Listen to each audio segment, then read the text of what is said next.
Kunlarning birida Abu Bakr roziyallohu anhu yahudiylarni da'vat qilish va ularga nasihat qilish uchun bordilar. U kishi hech qanday shart va cheklovlarsiz barcha odamlarni Allohning yo'lida da'vat qilar edilar. Abu Bakr Siddiq hijratdan oldin ham keyin ham Alloh taoloning yo'lida da'vat qilishda eng tirishqoq, g'ayratli va oliy himmatli insonlardan edilar. U kishi yahudiylar to'planib o'tirgan joyga borib, ular bilan bahslasha boshladilar. Ularning orasida Finxos ismli juda ayyor va yovuz bir yahudiy olimi bor edi. Abu Bakr uni islomga da'vat qilib, u bilan bahslashayotgan va haqiqatni tushuntirayotgan vaqtda bu odam o'zining bor yovuzligi bilan shunday dedi: "Robbingiz kambag'al ekan-ku, Abu Bakr nimalar deyapsan?" dedilar. U esa Robbingiz sizlarni ehson sadaqa qilishga chaqirmoqda, biz esa unga muhtoj emasmiz. Qarang, Robbingiz Qur'onda Allohga go'zal qarzi hasana beradigan kim bor? Sizlarni sadaqa qilishga, ehson qilishga chaqiryapti. Demak, bu Robb kambag'al, biz esa boymiz. Biz bu Robbingizga muhtoj emasmiz dedi. Bu gapdan Abu Bakrning g'azablari shunchalik qaynadiki, u odamning yuziga qarab qattiq bir tarsaki tushirdilar.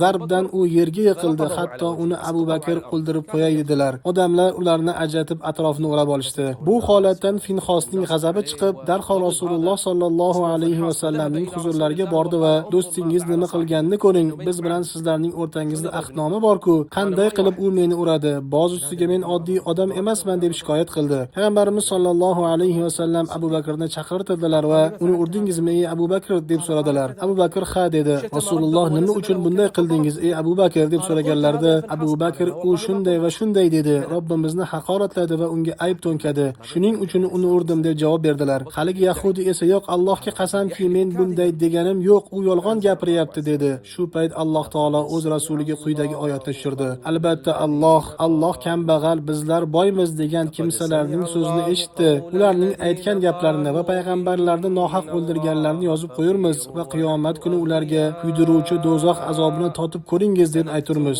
Shu tariqa Alloh taoloning o'zi oliy osmondan Abu Bakr roziyallohu anhuning rostgo'yligiga guvohlik berdi. Yahudiylar esa bu so'zlar faqatgina Alloh tomonidan nozil bo'lishi mumkinligi va sirlari fosh bo'lganini bilib lol qolishdi.